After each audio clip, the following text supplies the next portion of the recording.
Hello, good morning, जोहार, मैं संजय और आप देख रहे हैं न्यूज झारखंड। समय हो चला है झारखंड की खबरों को जानने का, उनसे अपडेट होने का। तो चलिए जानते हैं झारखंड की आज की 25 मुख्य बड़ी खबरों को। उससे पहले अगर आप लोग न्यूज झारखंड चैनल पे नए हैं तो प्लीज चैनल को सब्सक्राइब करके बेल आइकन प्रेस कर दीजिए, जिससे आप तक झारखंड की हर एक छोटी बड़ी खबर का अपडेट आप तक पहुंचता रहे। तो चलिए शुरुआत करते हैं आज की पहली और महत्वपूर्ण बड़ी खबर से। बारिश से धान की फसल को हुए नुकसान का मुआवजा देगी सरकार, कृषि मंत्री। झारखंड में चक्रवाती तूफान से हुई भारी बारिश से धान की फसल को व्यापक नुकसान हुआ है। राज्य की कृषि मंत्री शिल्पी नेहात्रे की फसल को हुए नुकसान का जायजा लेने के लिए शनिवार को देवघर जिले के सारवा प्रखंड के रामपुर गांव पहुंची। मंत्री ने किसानों से सीधा संवाद कर उनकी समस्याओं को सुना और खेतों में जाकर फसल को हुई क्षति का मुआयना किया। मंत्री ने कहा है कि यह प्राकृतिक आपदा है जिस पर किसानों या सरकार का कोई नियंत्रण नहीं है। राज्य की गठबंधन सरकार किसानों के प्रति संवेदनशील है और उन्हें राहत व फसल को हुए नुकसान का मुआवजा देने के लिए प्रतिबद्ध है। उन्होंने मौके पर उपस्थित अधिकारियों को निर्देश दिया है कि टास्क फोर्स गठित कर फसल को हुए नुकसान की रिपोर्ट 3 से 4 दिनों में तैयार कर समर्पित करे। मंत्री ने बताया कि राज्य में लगभग 13 लाख किसानों का बिरसा प्रधानमंत्री फसल बीमा योजना के तहत निबंधन हुआ है। जो किसान फसल बीमा योजना के अंतर्गत आते हैं उनके नुकसान का आकलन बीमा कंपनी द्वारा किया जाएगा। वही जिन किसानों ने बीमा नहीं कराया है उन्हें आपदा प्रबंधन विभाग के तहत प्रति एकड़ 3,000 रुपये मुआवजा देने का प्रावधान है। इसके लिए किसान अपने अंचल कार्यालय में आवेदन दे सकते हैं या टोल फ्री नंबर 1-444-7 पर कॉल कर फसल नुकसान की जानकारी साझा कर सकते हैं। इस मौके पर कृषि विभाग के अधिकारी, अंचलाधिकारी और अन्य पदाधिकारी उपस्थित थे। घाटशिला में 3 से 8 नवंबर तक हेमंत सोरेन और कल्पना सोरेन की कई चुनावी सभाएं और रोड शो। झामो ने घाटशिला उपचुनाव को लेकर स्टार प्रचारक और मुख्यमंत्री हेमंत सोरेन और कल्पना सोरेन की चुनावी सभाएं और रोड शो का कार्यक्रम निर्धारित कर दिया है।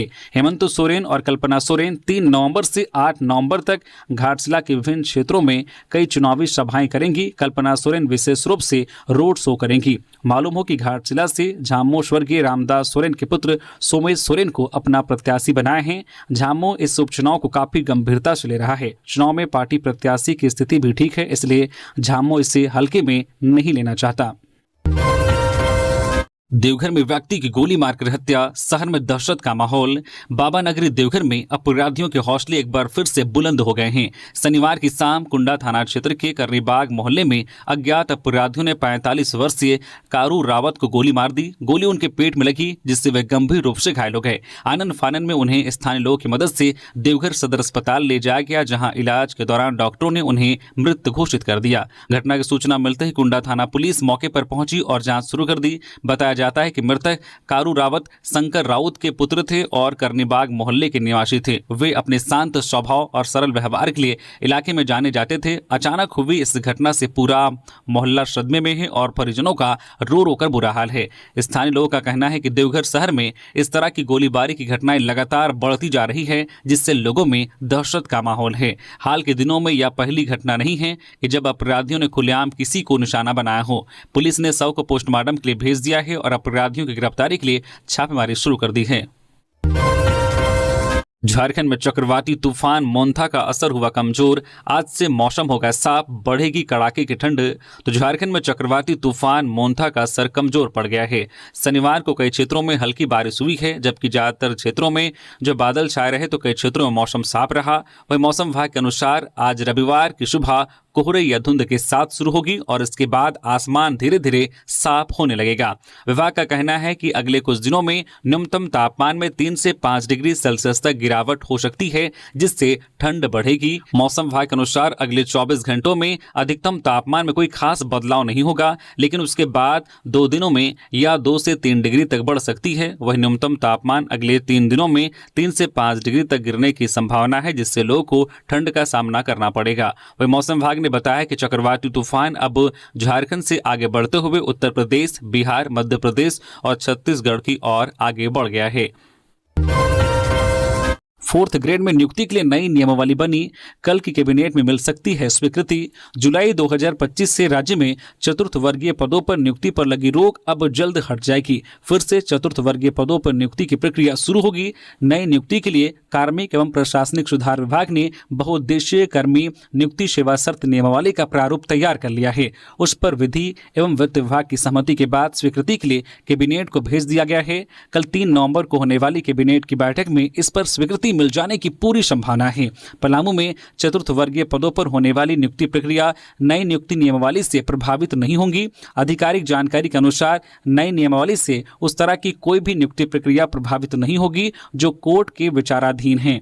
पलामू में चतुर्थ वर्गीय पदों पर नियुक्ति के मामले में सुप्रीम कोर्ट ने फ्रेश विज्ञापन निकालकर नियुक्ति प्रक्रिया पूरी करने का आदेश दिया है, इसलिए नई नियमावली की शर्तें वहां लागू नहीं की जाएंगी। हजारीबाग में 1.5 करोड़ सोना चोरी कांड का खुलासा, 7 गिरफ्तार, 30 लाख का सोना बरामद।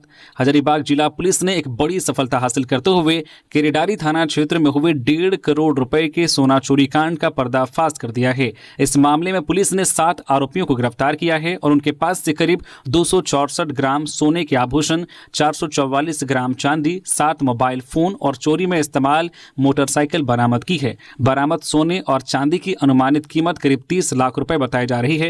हजारीबाग पुलिस अधीक्षक अंजनी अंजन ने बताया कि 2 अक्टूबर को केरेडारी थाना क्षेत्र के बाजार टांड निवासी कुलदीप सोनी के घर में चोरी की घटना हुई थी। चोरों ने शाम के समय घर का ताला तोड़कर करीब 1.5 करोड़ रुपए मूल्य के सोने चांदी के जेवरात चोरी कर लिए थे। घटना की गंभीरता को देखते हुए एसपी ने एसआईटी टीम का गठन किया, जिसका नेतृत्व सदर व बड़कागांव अनुमंडल पुलिस पदाधिकारी को सौंपा गया।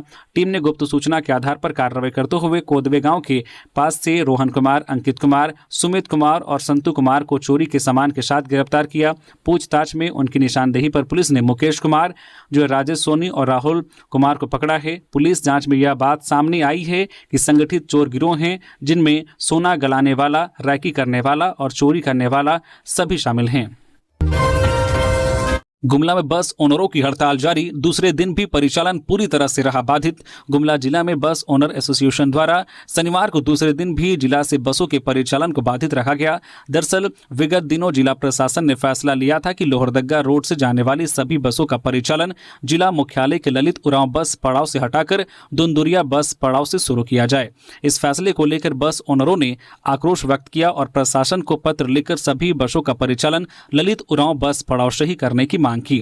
प्रशासन ने उनकी मांग को नहीं माना, जिसके बाद 30 अक्टूबर को बस ओनर एसोसिएशन ने अनिश्चितकालीन हड़ताल की घोषणा की। इसके परिणाम स्वरूप 31 अक्टूबर को जिला से खुलने वाली 250 बसों का परिचालन पूरी तरह से बाधित रहा और इधर शनिवार को दूसरे दिन भी बसों का परिचालन बाधित रहा, जिससे आम लोगों को काफी कठिनाइयों का सामना करना पड़ रहा है। वही शनिवार को राज्य से भी प्रदेश बस ओनर एसोसिएशन के लोग गुमला आए और जिला के बस ओनर एसोसिएशन के लोगों के साथ बैठक की। बैठक में सभी ने जिला में बसों के परिचालन को बंद करने के फैसले को सही बताया। वही सभी लोगों ने प्रशासन से अपील की है कि इस मुद्दे को लेकर जल्द ही बैठक बुलाकर समाधान निकाला जाए।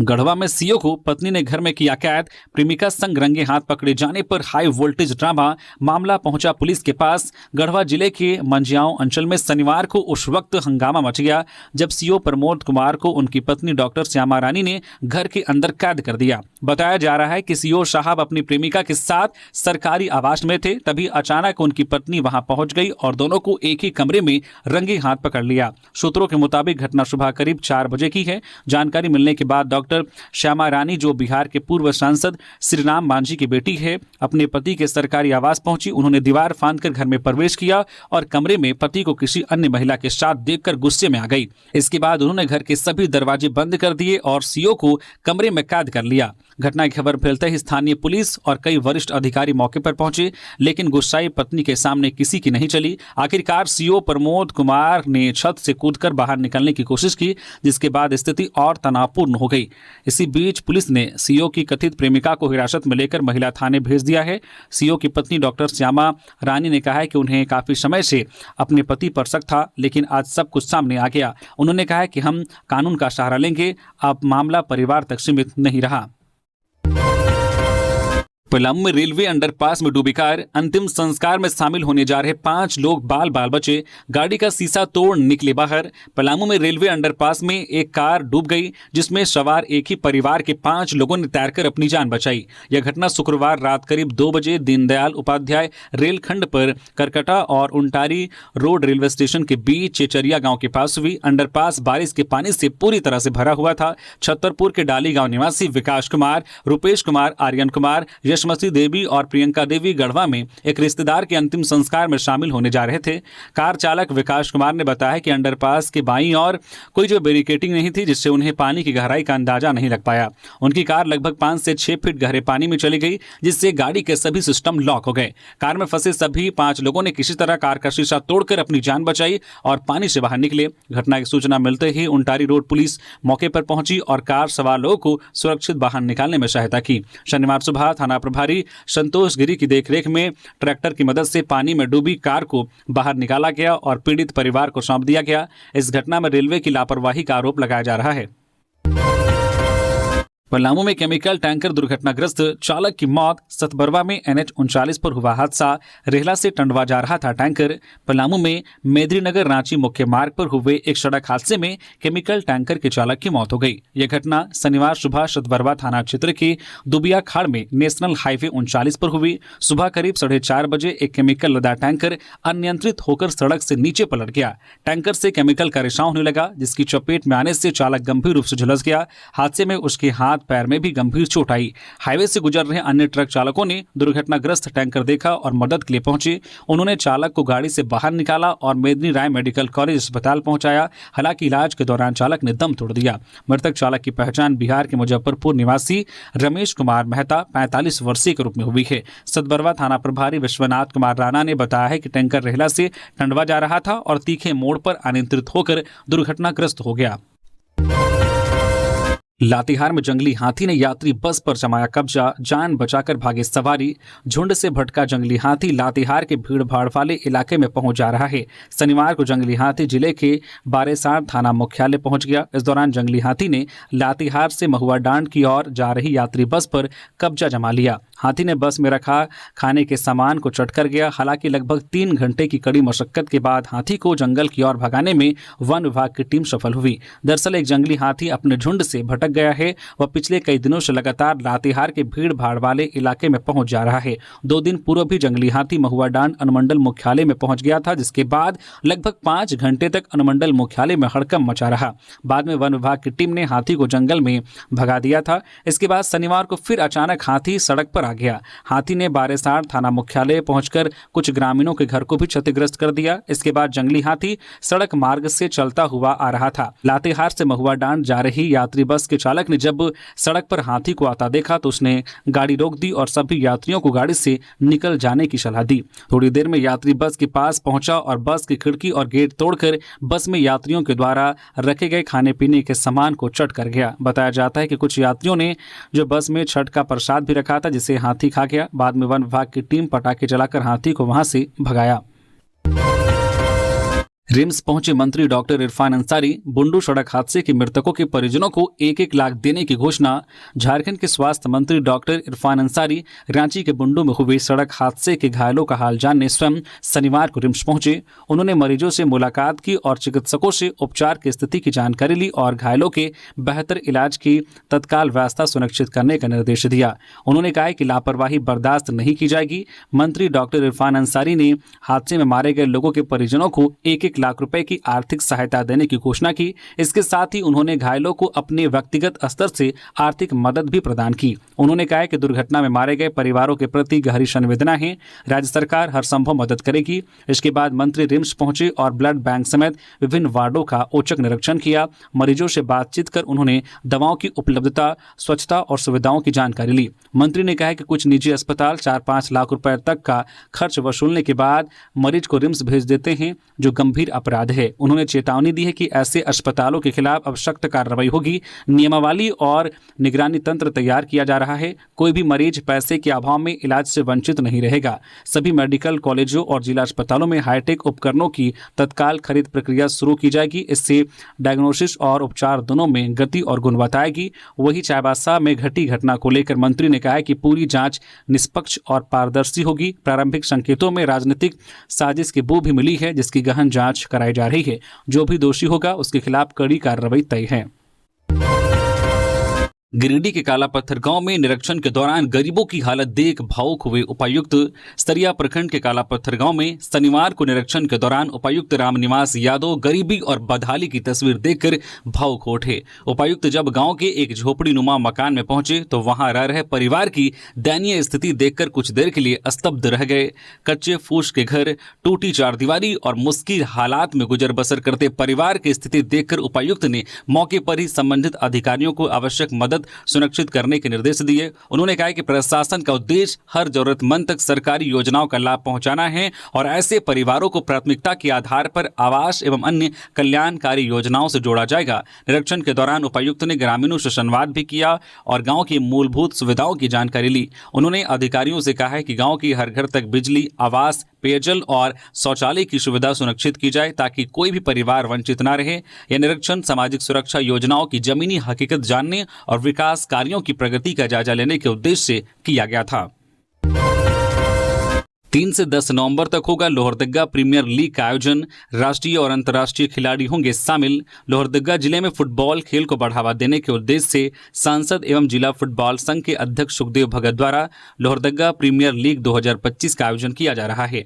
यह टूर्नामेंट जिला फुटबॉल संघ के बैनर तले नदिया ग्राउंड में 3 नवंबर से 10 नवंबर तक आयोजित होगा। इस लीग में राष्ट्रीय और अंतर्राष्ट्रीय फुटबॉल खिलाड़ियों के साथ साथ स्थानीय प्रतिभाशाली खिलाड़ी भी हिस्सा लेंगे।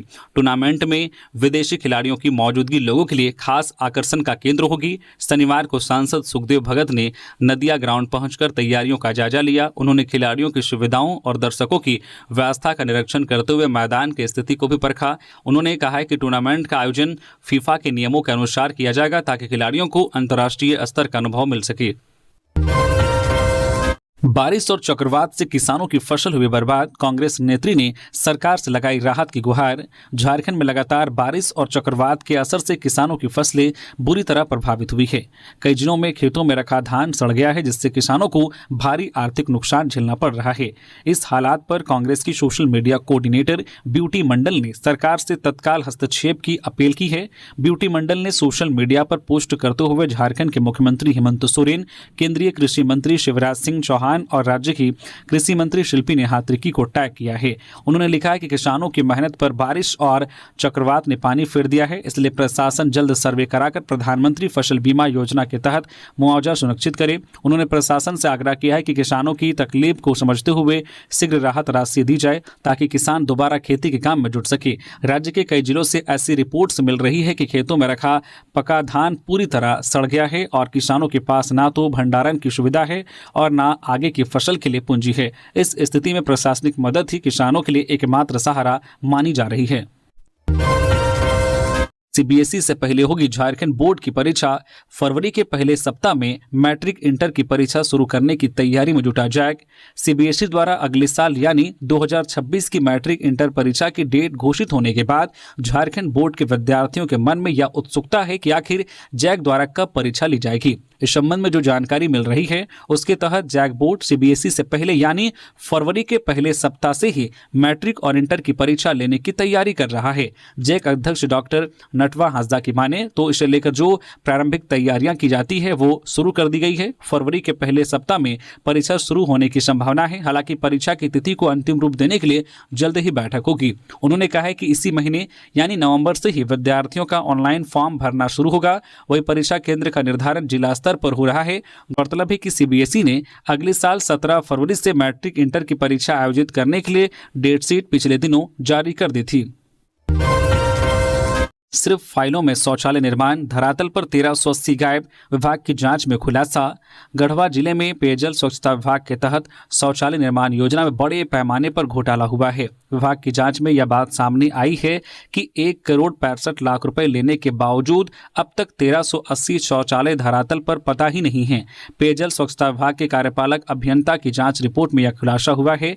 विभाग की ओर से मामले में कार्रवाई शुरू कर दी गई है। जांच के बाद विभाग द्वारा 60 ग्राम जल स्वच्छता समिति एवं श्रम सहायता समूह के खिलाफ नीलाम पत्रवाद दायर किया गया है, जिसमें इन समितियों के अध्यक्ष, तत्कालीन मुखिया, कोषाध्यक्ष, जल सहिया सहित अन्य को आरोपी बनाते हुए विभाग 12% की चक्रवृद्धि ब्याज के साथ राशि रिकवरी की योजना बना रहा है। वही मामला उजागर होने के बाद गांव के लोगों में हड़कंप मच गया है। आपको बता दें कि कई लाभुकों ने शौचालय के नाम पर राशि तो ले ली, लेकिन शौचालय का निर्माण नहीं कराया है। वही इस मामले को लेकर कार्यपालक अभियंता अजय कुमार सिंह ने कहा है कि मामला सामने आने के बाद हमने कार्रवाई का निर्देश दिया है। या तो शौचालय धरातल पर दिखे, नहीं तो राशि की रिकवरी अवश्य की जाएगी। उन्होंने कहा है कि लाभुकों को उपभोक्ता प्रमाण पत्र जमा करने का भी निर्देश दिया जाएगा। धनबाद बरमसिया ओवरब्रिज 5 नवंबर से बंद, 20 नवंबर तक चलेगा मरम्मत कार्य, वैकल्पिक मार्ग किए गए तय। धनबाद का बरमसिया रेलवे ओवरब्रिज 5 नवंबर से मरम्मत कार्य के लिए बंद रहेगा। यह पुल 20 दिसंबर तक वाहनों के आवागमन के लिए पूरी तरह प्रतिबंधित रहेगा। इस दौरान पुल की मरम्मत का कार्य किया जाएगा, जिसके लिए प्रशासनिक अधिकारियों ने वैकल्पिक मार्गों का जायजा लिया है। पिछले कुछ समय से बरमसिया रेलवे ओवरब्रिज की मरम्मत की मांग लगातार उठाई जा रही थी। अब मरम्मत कार्य का रास्ता साफ हो गया है। रेलवे ने जिला प्रशासन से पुल को 45 दिनों के लिए बंद रखने का अनुरोध किया था। राज्य सरकार ने हाल ही में रेलवे को 40 लाख रुपए आवंटित किए हैं। कुल 1,43,00,000 रुपए की लागत से यह मरम्मत कार्य होगा, जिसमें गार्डवाल की मरम्मत और पुल के ऊपर की सड़क का सुधार शामिल है। यह कार्य रेलवे द्वारा कराया जाएगा। धनबाद में निकाय चुनाव की तैयारी शुरू, उपायुक्त ने पॉलिटेक्निक और विश्वविद्यालय परिसर का किया निरीक्षण। धनबाद जिला प्रशासन ने नगर निकाय चुनाव की तैयारियां शुरू कर दी है। चुनाव की घोषणा से पहले ही मतदान प्रक्रिया को सुचारू रूप से संपन्न कराने के लिए प्रशासनिक स्तर पर कार्य तेज कर दिया गया है। इसी क्रम में शनिवार को उपायुक्त सह जिला निर्वाचन पदाधिकारी आदित्य रंजन ने पॉलिटेक्निक कॉलेज और विनोद बिहारी महतो कोयलांचल विश्वविद्यालय परिसर का निरीक्षण किया। इस दौरान उनके साथ एसएसपी प्रभात कुमार और कई प्रशासनिक व पुलिस अधिकारी भी मौजूद थे। निरीक्षण के दौरान उपायुक्त ने बताया कि सरकार द्वारा निकाय चुनाव की तैयारियों को लेकर लगातार दिशा निर्देश दिए जा रहे हैं। इसी के तहत धनबाद में भी मतदान कर्मियों को बेहतर सुविधा देने और सुरक्षित स्ट्रांग रूम तैयार करने के लिए संभावित स्थलों का चयन किया जा रहा है। पाकुड़ में पुरानी रंजिश में पत्थर कारोबारी की हत्या, कुछ ही घंटों में पुलिस ने आरोपी को दबोचा, हथियार बरामद। पाकुड़ के मुफस्सिल थाना क्षेत्र के किस्मत लखनपुर गांव में शुक्रवार देर रात एक व्यक्ति की गोली मारकर हत्या कर दी गई। पुलिस ने लखन शेख को झारखंड बंगाल सीमावर्ती इलाके से और उसके पिता दानारुल शेख को घर से गिरफ्तार किया। गिरफ्तारियों के दौरान हत्या में इस्तेमाल हथियार भी पुलिस ने बरामद कर लिया है। जानकारी के अनुसार मृतक की पहचान 55 वर्षीय जो है मकबूल शेख उर्फ सुकू शेख के रूप में हुई है, जो किस्मत लखनपुर का निवासी था और पत्थर उद्योग से जुड़ा था। मामला पुरानी रंजिश और आपसी विवाद से जुड़ा था। कुछ साल पहले चुनावी विवाद के दौरान मकबूल शेख का गांव के ही लखन शेख से झगड़ा हुआ था। उस वक्त मकबूल ने लखन के पिता के साथ मारपीट की थी और उसी घटना को लेकर लखन ने मकबूल को मौत के लिए चुनौती देने की कसम खाई थी। घटना के दिन भारी बारिश के बीच मकबूल शेख अपने घर के पास स्थित चाय दुकान के समीप खड़ा था, तभी लखन शेख ने उस पर गोली चला दी। गोली लगते ही मकबूल जमीन पर गिर पड़ा। आसपास के लोगों ने उसे तुरंत सदर अस्पताल जो पाकुड़ पहुंचाया। हालत गंभीर होने पर उसे पश्चिम बंगाल के जंगीपुर स्थित अस्पताल रेफर किया गया, जहां डॉक्टरों ने उसे मृत घोषित कर दिया। सऊदी में डुमरी के विजय की मौत, वॉइस मैसेज में कहा गलती से गोली मुझे लग गई। जयराम महतो ने की शव वापसी की मांग। डुमरी के मधगोपाली पंचायत अंतर्गत दुधपनिया निवासी प्रवासी श्रमिक विजय कुमार महतो की मौत के 8 दिन बाद भी उनका शव सऊदी अरब में ही पड़ा है। इस घटना से पूरे परिवार में मातम का माहौल है। मृतक की पत्नी बसंती देवी का रो रो कर बुरा हाल है। उनकी आंखें सूख चुकी है। मां सावित्री देवी और पिता सूर्य नारायण महतो भी गहरे सदमे में हैं। घर का वातावरण पूरी तरह शोकग्रस्त है। बसंती ने बताया कि 15 अक्टूबर की शाम को उनके पति विजय का वॉइस मैसेज आया था, जिसमें उन्होंने कहा था कि पुलिस किसी और पर गोली चला रही थी, लेकिन गलती से गोली मुझे लग गई। विजय सऊदी अरब की Hyundai engineering and construction company में कार्यरत थे। पिछली बार भी वे सऊदी गए थे। इस बार दिसंबर 2024 में रांची से फ्लाइट लेकर गए थे और 1.5 साल में लौटने का वादा किया था, लेकिन किस्मत ने साथ नहीं दिया। 15 अक्टूबर को गोली लगने के बाद अस्पताल में भर्ती कराया गया, जहां 24 अक्टूबर को उनकी मृत्यु हो गई। इधर डुमरी विधायक जयराम कुमार महतो ने मृतक के परिजनों से मिले और ढाढ़स बंधाया। उन्होंने भारतीय दूतावास और सऊदी अरब में भारत के राजदूत को पत्र लिखकर मामले की निष्पक्ष जांच, शव को शीघ्र भारत लाने और पीड़ित परिवार को न्याय एवं वित्तीय सहायता दिलाने की मांग की है। विधायक ने कहा कि दूतावास की त्वरित कार्रवाई से मृतक परिवार को राहत मिल सकेगी। उन्होंने बताया कि वे लगातार कंपनी के अधिकारियों और राज्य के संबंधित विभागों से संपर्क में हैं और मामले को गंभीरता से उठाया है। इरफान अंसारी ने शेख भिखारी मेडिकल कॉलेज हजारीबाग अस्पताल का किया औचक निरीक्षण, व्यवस्था पर अधिकारियों को लगाई फटकार। झारखंड के स्वास्थ्य मंत्री डॉक्टर इरफान अंसारी शनिवार को अचानक शेख भिखारी मेडिकल कॉलेज अस्पताल हजारीबाग पहुंचे। उन्होंने अस्पताल के विभिन्न वार्ड, ब्लड बैंक, इमरजेंसी, दवा वितरण कक्ष और ओपीडी का बारीकी से निरीक्षण किया। निरीक्षण के दौरान कई स्थानों पर अव्यवस्था और लापरवाही देखी गई, जिस पर मंत्री ने नाराजगी जाहिर की। मंत्री डॉक्टर अंसारी ने अस्पताल के सुपरिटेंडेंट और सिविल सर्जन को कड़ी फटकार लगाते हुए कहा कि मरीजों के इलाज में किसी भी तरह की लापरवाही बर्दाश्त नहीं की जाएगी। उन्होंने यह भी स्पष्ट किया है कि राज्य सरकार लगातार स्वास्थ्य सेवाओं को मजबूत करने के लिए प्रयासरत है, लेकिन यदि जिलों के अधिकारी और कर्मचारी समय पर सुधार नहीं करेंगे तो कार्रवाई अनिवार्य है। निरीक्षण के दौरान मंत्री ने अस्पताल परिसर की पार्किंग व्यवस्था पर भी असंतोष जताया। उन्होंने कहा कि अस्पताल आने वाले मरीजों और उनके परिजनों को पार्किंग की उचित व्यवस्था मिलनी चाहिए। तुरंत जो साफ सुथरी और व्यवस्थित पार्किंग की व्यवस्था कराई जाए। बाबूलाल सोरेन से जुड़े एआई जनरेटेड पोस्ट को लेकर एफआईआर दर्ज। घाटशिला विधानसभा उपचुनाव में भाजपा प्रत्याशी बाबूलाल सोरेन के खिलाफ सोशल मीडिया पर जानबूझकर वायरल किए गए एआई जनित फर्जी पोस्ट के मामले में पुलिस ने संज्ञान लिया है। घाटशिला थाने में कांड संख्या 75/2025 के तहत विभिन्न धाराओं में प्राथमिकी दर्ज की गई है। बताया गया है कि इस पोस्ट में न केवल बाबूलाल सोरेन की छवि को नुकसान पहुंचाने का प्रयास किया गया, बल्कि मतदाताओं को गुमराह कर चुनावी माहौल को भटकाने की भी साजिश थी। स्वयं प्रत्याशी बाबूलाल सोरेन ने स्पष्ट कहा है कि यह सब एक सोची समझी चाल के तहत किया जा रहा है, ताकि जनता के बीच उनके बढ़ते समर्थन को रोका जा सके। पाकुड़ में सड़क सुरक्षा को लेकर विशेष वाहन जांच अभियान, 20 गाड़ियों पर कार्रवाई, वसूला गया 18,500 रुपये जुर्माना। सड़क सुरक्षा और यातायात नियमों के अनुपालन को सुनिश्चित करने के उद्देश्य से जिला परिवहन कार्यालय पाकुड़ द्वारा शनिवार को पाकुड़ मुफस्सिल थाना क्षेत्र में विशेष वाहन जांच अभियान चलाया गया। इस दौरान अभियान का नेतृत्व जिला परिवहन पदाधिकारी मिथिलेश कुमार चौधरी ने किया। जांच के दौरान अवैध ऑटो संचालन, बिना नंबर प्लेट वाले वाहन, बिना ड्राइविंग लाइसेंस, बिना हेलमेट और ओवर स्पीडिंग जैसे मामलों पर कार्रवाई की गई। अभियान के क्रम में कुल 8 टोटो और 12 मोटरसाइकिलों पर यातायात नियमों का उल्लंघन पाए जाने पर 18,500 रुपये का ऑनलाइन जुर्माना वसूला गया। देवोत्थान एकादशी पर बाबा वैद्यनाथ धाम में उमड़ा सैलाब। शनिवार से शुभ मांगलिक कार्यों की शुरुआत, भीड़ नियंत्रण में प्रशासन दिखा नाकाम। देवोत्थान एकादशी के अवसर पर शनिवार को बाबा वैद्यनाथ धाम में श्रद्धालुओं का भारी सैलाब उमड़ पड़ा। देर रात से ही भक्तों का आगमन शुरू हो गया था, जिससे सुबह तक तीर्थ नगरी भक्तिमय हो गई। बाबा मंदिर प्रांगण, शिवगंगा, मानसरोवर पथ, जलसार रोड और मंदिर मोड़ क्षेत्र श्रद्धालुओं से खचाखच भर गया। भक्त जो है शिवगंगा में स्नान कर मानसरोवर स्थित फुट ओवर ब्रिज से कतारबद्ध होकर संस्कार भवन मार्ग से बाबा मंदिर में प्रवेश कर रहे थे। गर्भगृह में स्पर्श दर्शन और पूजा अर्चना के बाद श्रद्धालु मंदिर परिसर में कीर्तन, भजन और अन्य धार्मिक अनुष्ठान करते देखे गए। भीड़ को नियंत्रण करने में प्रशासन नाकाम दिखाई दिया, जिससे श्रद्धालुओं को काफी परेशानी हुई। माना जा रहा है कि विधानसभा चुनाव ड्यूटी के कारण पुलिस बल की कमी इसका मुख्य कारण है। जानकारी के अनुसार मंदिर में केवल 2 अधिकारी और 8 सिपाहियों के भरोसे भीड़ को नियंत्रित करने का प्रयास किया जा रहा था। इस अपर्याप्त व्यवस्था के कारण मंदिर परिसर में पैर रखने तक की जगह नहीं बची थी। लातेहार में वाहन जांच अभियान में डीटीओ ने वसूले 76,500 रुपए जुर्माना। लातेहार के जिला परिवहन पदाधिकारी डीटीओ उमेश मंडल ने जिले के चंदवा थाना क्षेत्र में सघन वाहन जांच अभियान चलाया। अभियान का मुख्य उद्देश्य जिले में बढ़ती सड़क दुर्घटनाओं को रोकना था। अभियान के दौरान बिना हेलमेट और बिना सीट बेल्ट के वाहन चलाने वाले चालकों की विशेष जांच की गई। वाहनों के कागजात, प्रदूषण नियंत्रण प्रमाण पत्र और ड्राइविंग लाइसेंस की भी गहनता से जांच की गई। कुल 18 वाहनों की जांच की गई। इनमें से 6 वाहनों का चालान काटा गया और 1 वाहन जब्त किया गया। अभियान के दौरान वाहन चालकों से 76,500 रुपए जुर्माना वसूला गया। डीटीओ उमेश मंडल ने बताया है कि यह अभियान आगे भी जारी रहेगा। उन्होंने लोगों से यातायात नियमों का पालन करने की अपील की है। कहा है कि अधिकतर सड़क दुर्घटनाएं यातायात नियमों का पालन नहीं करने के कारण ही होती है। इस तरह के अभियान से न केवल सड़क सुरक्षा में सुधार होगा, बल्कि लोगों में यातायात नियमों के प्रति गंभीरता भी बढ़ेगी। प्रत्येक राज्य और केंद्र शासित प्रदेश अपनी विशिष्टता से देश को मजबूती प्रदान करता है।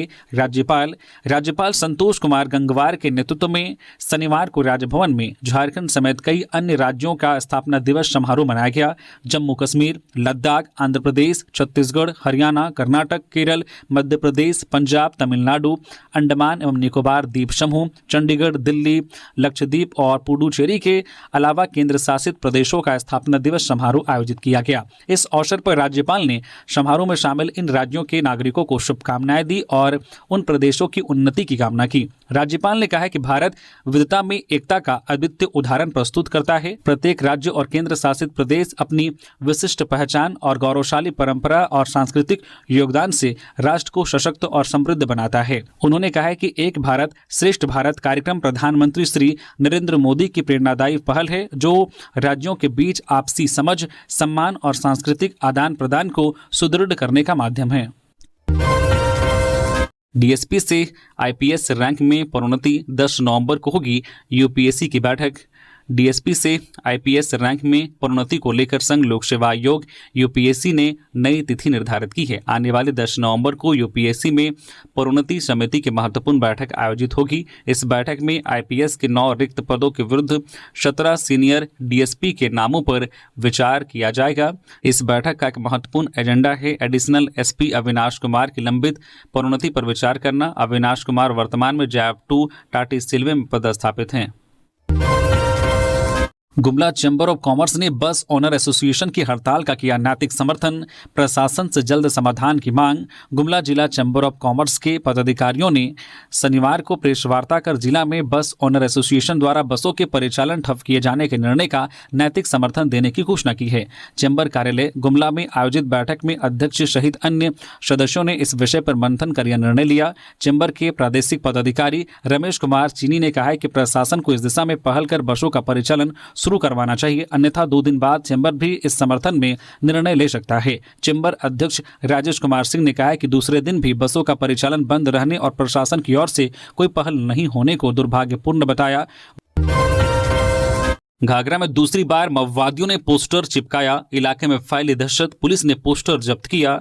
घाघरा गुमला राष्ट्रीय राजमार्ग के चपका में स्थापित शहीद संतोष भगत प्रतिमा स्थल में भारत की कम्युनिस्ट पार्टी माओवादी के नाम से प्रिंटेड पोस्टर में हस्तलिखित पर्चा चिपकाए जाने से आसपास के लोगों में भय व्याप्त है। माओवादियों ने इस पोस्टर के जरिए न सिर्फ पुलिस प्रशासन के चक्कर में न रहने सहित उन्हें चेताया भी है। पोस्टर के माध्यम से बिचौलियों और दलालों को भी चेतावनी दी गई है कि वे सावधान हो जाएं। पोस्टर में लिखा है कि अमीरों की सरकार में गुलामी करने वाली पुलिस गरीब जनता पर अत्याचार न करे। साथ ही छत्तीसगढ़, झारखंड, ओडिशा, बालाघाट और गढ़चिरौली जैसे इलाकों में आदिवासियों की विचारधारा को कुचलने वाली कार्रवाई बंद करने की बात कही गई है। पोस्टर में लिखा गया है कि कांग्रेस धामों की सरकार में मुसलमानों के द्वारा आदिवासी बहनों पर अत्याचार बंद हो। साथ ही बीजेपी की डबल इंजन की सरकार में गरीबों पर अत्याचार करना बंद करने की बात पोस्टर में दर्ज है। पलामू में हाई वोल्टेज तार में शॉर्ट सर्किट, आग लगने से अफरा तफरी, जान हानि टली। पाकुड़ में शनिवार की सुबह करीब 11 बजे शहर में कोर्ट के समीप एवं अनुमंडल पदाधिकारी निवास के सामने मुख्य सड़क किनारे अचानक 11,000 वोल्ट के विद्युत तार में शॉर्ट सर्किट हो गया, जिससे अचानक आग लग गई। आग की तेज लपटें उठते ही मौके पर अफरा तफरी मच गई। सौभाग्य से बगल में सड़क किनारे खड़ी मोटरसाइकिल आग की चपेट में आने से बाल बाल बच गई। यह इलाका शहर का व्यस्त भाग है, जहां हर समय लोगों और वाहनों वाहनों की आवाजाही रहती है। घटना के दौरान किसी प्रकार की जान हानि नहीं हुई। स्थानीय लोगों ने तुरंत बिजली विभाग को सूचना दी, जिसके बाद विद्युत आपूर्ति बंद कर दी गई। पलामू में फायरिंग, आपसी वर्चस्व को लेकर चली गोली।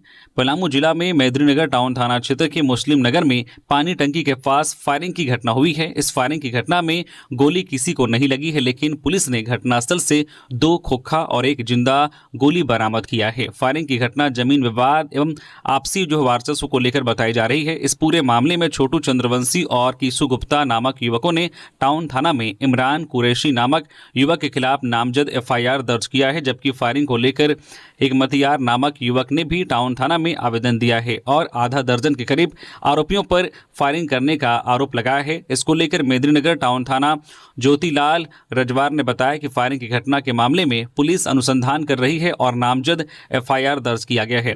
पुलिस को फायरिंग से जुड़ा हुआ CCTV फुटेज मिला है, जिसमें एक आरोपी फायरिंग करते हुए नजर आ रहा है। तो ये थी आज की झारखंड की टॉप बड़ी खबरें। इसी तरह से झारखंड की हर एक छोटी बड़ी खबर देखने के लिए आप हमारे चैनल न्यूज़ झारखंड चैनल को सब्सक्राइब करके बेल आइकन प्रेस कर दीजिए, जिससे आप तक झारखंड की हर एक छोटी बड़ी खबर का अपडेट आप तक पहुंचता रहे। तो अभी के लिए बस इतना ही, हमें दीजिए इजाजत। फिर मिलते हैं किसी और खबरों के साथ। धन्यवाद।